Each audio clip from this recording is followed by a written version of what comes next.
Kader trust में भी आपको कोई खतरा नजर नहीं आता इमरान खान साहब के लिए? देखिए, अलकादर ट्रस्ट जो अलकादर ट्रस्ट की बात कर रहे हैं, क्या उसके अंदर इमरान खान साहब बेनिफिशियरी थे? वो तो ट्रस्टी थे, अभी भी ट्रस्टी हैं। क्या उन्होंने कोई 1 रुपए का जो है उसके अंदर फ़ायदा लिया? एक अच्छा काम उन्होंने किया कि अपने मुल्क के अंदर एक ऐसी जो है हमारा मुल्क इस्लामी मुल्क है, और उस हवाले से उन्होंने यूनिवर्सिटी का जो है वो काम करने का सोचा, और उन्होंने डोनेशन की। डोनेशन किसी और से ले लेते क्या? क्यों डोनेशन उन्होंने की है तो उसके अंदर कोई इतराज़? मुझे कोई बात नहीं, वो हौसले से सुनिए।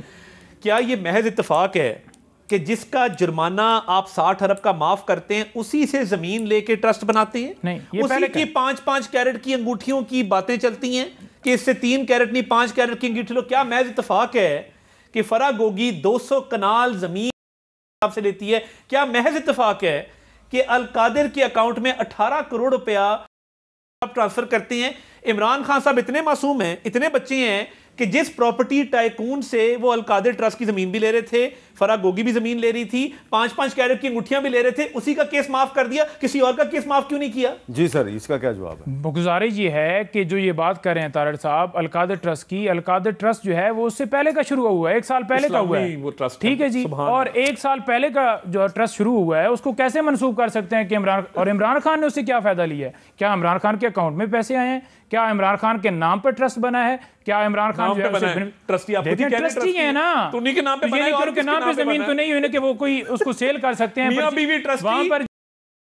नहीं, आप देखिए, हम हिसाब दे रहे हैं, आप अपना हिसाब। अच्छा, अभी तक रसीदें नहीं दी गई, अभी भी डील के जरिए आया जा रहा है, और इसको क्यों नहीं मान रहा?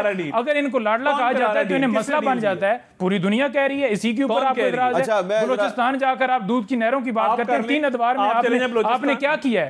इमरान खान ने तो 3.5 साल में एक परफॉर्म किया। आपने बलूचिस्तान का जिक्र किया, तो बलूचिस्तान के हवाले से आज एक अहम डेवलपमेंट ये है कि इस्लामाबाद हाई कोर्ट जो है उसने निगरान वज़ीर आज़म अनवारुल्लाह काकड़ साहब को 1 हफ़्ते के बाद तलब कर लिया। मसला क्या है कि इस्लामाबाद हाई कोर्ट ने एक इंक्वायरी कमीशन बनाया था और अख्तर महंगल साहब को उसको सरबराह बनाया था उसका, तो उस हवाले से आज हेयरिंग हुई। तो उसमें इस्लामाबाद हाई कोर्ट ने कहा है कि वज़ीर आज़म और वज़ीर दाखिला का ताल्लुक़ बलूचिस्तान से है, इनको एहसास होना चाहिए था, ये बलोच तलबा हैं और ये तकरीबन 55 लापता बलोच तलबा हैं। हम समझते हैं कि वो आकर कहें कि ये हमारे बच्चे हैं, अगर इनके ख़िलाफ़ कोई क्रिमिनल केस था तो रजिस्टर करते। अगली समात पे निगरान वज़ीर दिफा भी पेश हों, और अदालत ने कहा कि इनको बुलाना कोई रॉकेट साइंस नहीं, हम इस्लामाबाद में बैठ के बलोचों के हकूक़ की बात करें। 7 दिनों का वक्त देते हैं, कमीशन की सिफारिशात के मुताबिक 55 लापता बलोच तलबा पेश करें, वरना वज़ीर आज़म को ख़ुद पेश होना होगा।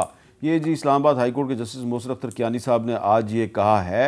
तो सवाल ये पैदा होता है कि ये मामला उस वक्त शुरू हुआ था जब शहबाज शरीफ साहब वज़ीर आज़म थे, और जो पटिशन फ़ाइल हुई थी ये उस वक्त फ़ाइल हुई थी जब इमरान खान साहब वज़ीर आज़म थे।